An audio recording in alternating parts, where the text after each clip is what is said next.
So what if Samsung didn't handle the S Pen on foldables like we wanted, but instead used the space for something better? Because yes, even if the Galaxy Fold 4 is going through a refinement year, we might still be getting major upgrades. If you're wondering when we're getting iPhones with no notch whatsoever, we might actually have sort of a date. And listen, Netflix is having the worst time of their existence after going against their own principles. I'm Jaime Rivera, and seriously, Netflix, this would be fixed very easily. I mean, my premium plan started at $14. Now it's $21. How about if not having us subsidize the original content we didn't ask for would be the solution? This is Pocketnow Daily.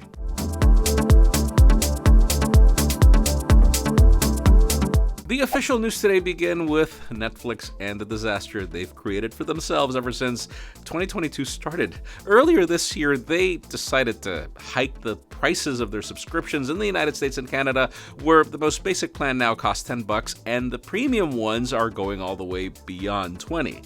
Now it seems they've also been considering putting an end to password sharing, even if they used to publicly encourage it, and which in premium plans you sort of need to do. Well, they've actually confirmed that they will be going forward with these plans even if they lost 200,000 subscribers in the first quarter of this year after the price hikes. And not only that, but they also lost another 700,000 as Russia obviously left the market.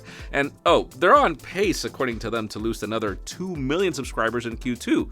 Heck, now they're even considering making a new tier that would introduce ad-supported content for their lower price, which I hope it doesn't mean that the $10 includes ads now. But anyways, I don't know how that's better than just going back to their old prices. After these reports came out, their shares have dropped 35%, losing a whopping $54 billion overnight, making it their biggest one-day drop in history and reaching their lowest point since 2018. Let us know what you guys think about this whole drama, because, I mean, HBO Max and other services are charging less and doing a bit more right now. And honestly, I just started using Netflix because of the old stuff they used to have, which now they don't. Let's stick to official news, but move on to the EU and their moves to make us tech enthusiasts live a better life, I guess. Apparently, members of the European Parliament voted overwhelmingly in support of a legislation that would make Apple offer USB-C ports on all their products earlier this week. Just as a quick recap, this proposal would force all electronic manufacturers who sell devices in Europe to ensure that all new phones, tablets, laptops, and others would feature a USB-C port you can charge through, regardless of the manufacturer. In a recent press release, they mentioned how this would reduce electronic waste, address sustainability, and more. Though different companies would still have to label their new chargers to avoid confusion between brands now that they all use the same cable, as if you get an adapter now.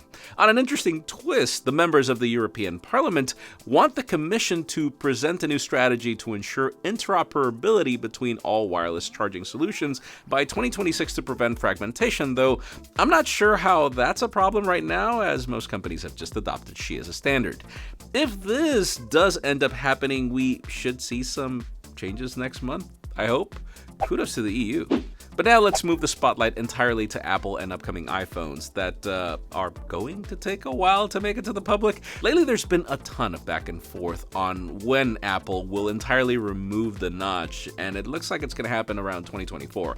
We have a new tweet from Ming-Chi Kuo where he thinks that the real full-screen iPhone will come with the high-end 2024 models, which would adopt an under-display front camera alongside an under-display Face ID module we hear could come next year. And the main reason why they'll take so long is because the low light conditions are detrimental to the front camera quality, with the ISP and algorithm being critical for quality improvements, which makes sense. They probably need more time to get that right. So this year we should expect the Island with the dual punch hole. Next year we might be getting a single punch hole for Face ID under the display, and we could finally see the notch disappear after, 7 years in 2024? Let's see if Kuo doesn't backtrack later, because I mean, it's not like if it's common for Apple to launch a technology one year and then get rid of it the next one. And finally, for the hottest news today, let's talk about the Galaxy Fold 4 as rumors begin to heat up now that we're getting a bit closer to the fake spring number 6. I need my cardigan after we finish recording this. GSM Arena discovered a tweet from a couple of Fridays ago where a tipster mentioned that the Fold 4 will be getting an 108 megapixel sensor. Naturally, people started asking if it would be the same one of the S22 Ultra. To that, Shen then replied that this would be the same sensor that you get on the S22 Ultra, but then this one might be lacking the 10 megapixel periscopic sensor. Other rumors also predict that we're getting a better selfie camera with 10 megapixel sensor that would be the same one that we get on the base Galaxy S22 models. The Fold 4 is also expected to pack the Snapdragon 8 Gen 1 Plus chipset, and like we mentioned on a previous video, a thinner and lighter body, which is the reason why we apparently are not getting a slot for the S Pen this time around, or maybe ever, if that's going to be the case. Though we should be expecting some sort of changes to the S Pen this year, though we don't necessarily know. Anyways, for today's question, let us know, would you prefer an S Pen to be tucked in or better cameras for the Fold 4? Because honestly, at the price of the Fold 4, I want both. Like, why not? If this is your no-holds-barred best phone that you can make, it should be the no-holds-barred best phone you can make. But that's just me. Leave us a comment down below. We'd love to know your opinion. Friends, again, if you want to get the news earlier, follow us on Pocketnow.com and subscribe to our channel for more videos like this one. You can also follow us on social media. Our extended coverage happens on Instagram, and follow me on my personal handles to see me state the obvious. Seriously, less prices would just change everything. Please give this video a thumbs up if you like what you saw. I'm Jaime Rivera. Thanks so much for watching. We'll see you tomorrow.